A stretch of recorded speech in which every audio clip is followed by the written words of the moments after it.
ما در اشان حضور داریم ولی ساتیان اکستریمل میگذارونیم که با آدم‌هایی که در راه موندن و گرسنه‌اند و مبلغ ندارند که کمک میکند.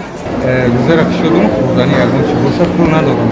خانگاه چون دیگه دارن یگون چیز خوردنی باشه.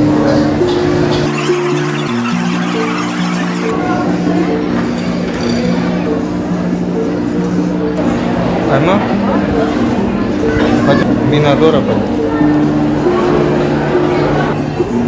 سنجش گذاروندیم لاگمان هاوس اومدیم. لاگمان هاوس خیلی هم باشه در 5-10 minut انتظار موندن ولی نمیاد کلچه و کمال باشد چی باشد و یک کسی دیگه لاگمان دادن در لاگمان هاوس. مینادور از لاگمان هاوس که چنین حالت هایی که انسان ها میشوند دستگیری مینمایند.